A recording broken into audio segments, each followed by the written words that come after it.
باپ ایک ہمارا سادی، اور خدا نے انعام کیا نوح علیہ السلام پر اور ان کے بیٹوں پر، اور ان سے فرمایا آباد رہو اور پھیلتے جاؤ اور زمین کو بھر دو۔ تمہارا خوف اور تمہاری ہیبت ہوگی زمین کے ہر درندے پر، آسمانوں کے ہر پرندے پر، مٹی پہ رینگنے والی ہر شے پر، اور سمندر کی تمام مچھلیوں پر۔ تمہارے ہاتھوں میں وہ پہنچائی جائیں گی، ہر زندہ محرک شے تمہاری غذا ہوں گی۔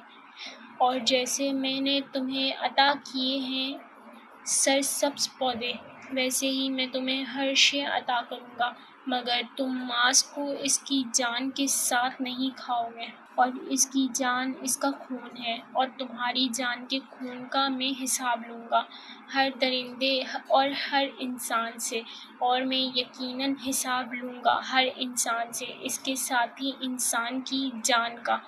عہد نامہ قدیم توریت، نہ مدعی نہ شہادت، حساب پاک ہوا۔ صحن تاریخ تھا اور طویل برآمدہ نیم روشن۔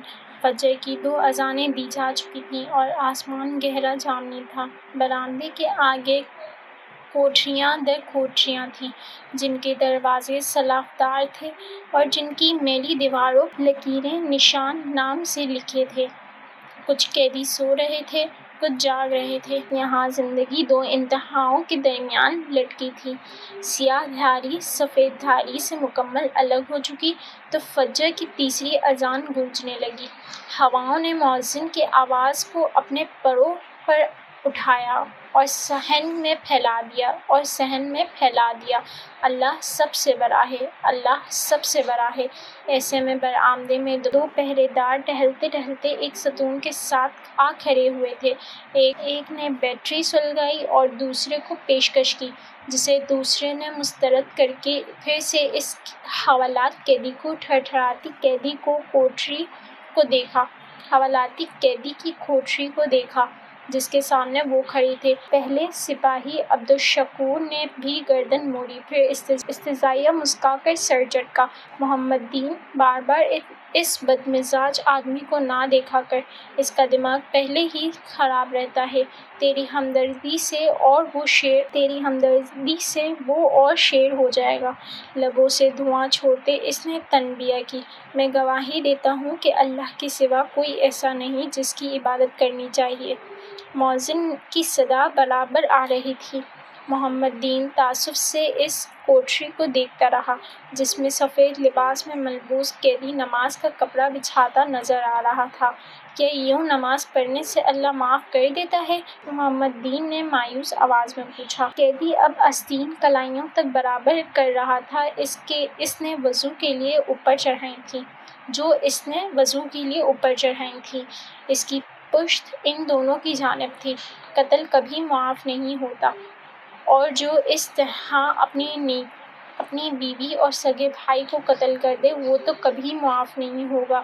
بیٹری کا بڑا سانس اندر کھینچتے عبدالشکور نے فتویٰ دیا، میں گواہی دیتا ہوں کہ محمد صلی اللہ علیہ وآلہ وسلم اللہ کے رسول ہیں۔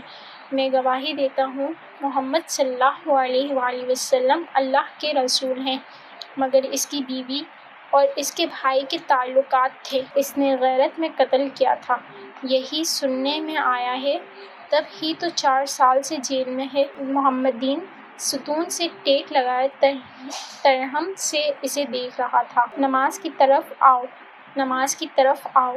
قیدی اب کپڑے کے سرے پہ کھڑا تکبیرات پڑھتا رفع یدین کر رہا تھا۔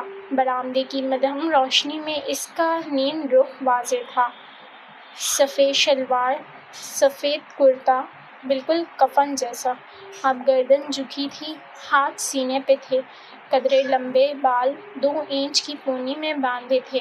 اس کا عمومی تاثر صاف ستھرے، اونچے مضبوط جسم اور خوبصورت نقوش والے مرد کا پڑتا تھا۔ فلاح کی طرف آؤ، فلاح کی طرف آؤ۔ اذان ہواؤں میں ترنم گھولتی سنائی دے رہی تھی۔ تو بیوی کو طلاق دے دیتا، بھائی سے تعلق توڑ دیتا، قتل کرنا ضروری تھا؟ اور لوگ نماز توبہ وبا کے لیے نہیں پڑھتے، اب ان کو رہائی چاہیے ہوتی ہے۔ تلخی سے کہہ کر تلخی سے کہہ کر اس نے ایک اور کشکش کھینچا، مگر ایک بات ماننے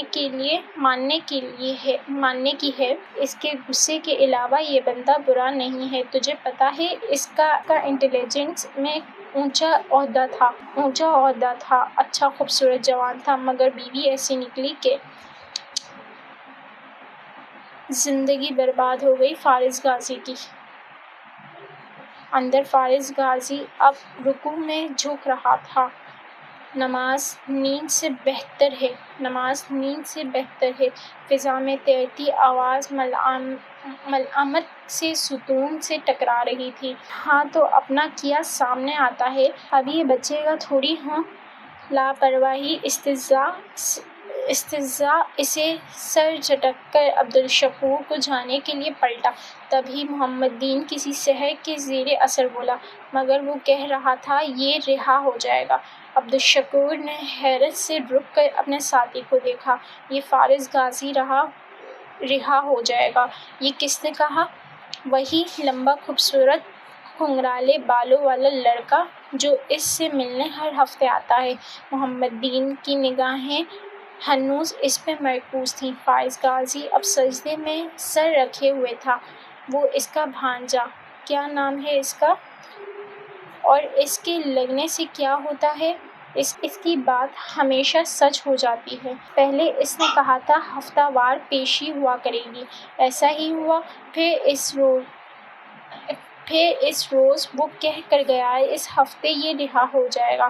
نہ تو اس کا بھانجا یہ سب تجھے کیوں بتاتا رہا ہے؟ عبدالشکور گرچی لبوں سے ہٹائے مشکوک نظروں سے محمد دین کو دیکھ رہا تھا۔ ابے مجھے کہاں اس کو بتا رہا تھا، میں نے یوں ہی سن لیا۔ اللہ سب سے بڑا ہے۔ اذان اب دھیمی پڑ رہی تھی۔ چھوڑ یار، یہ نہیں رہا ہونے والا۔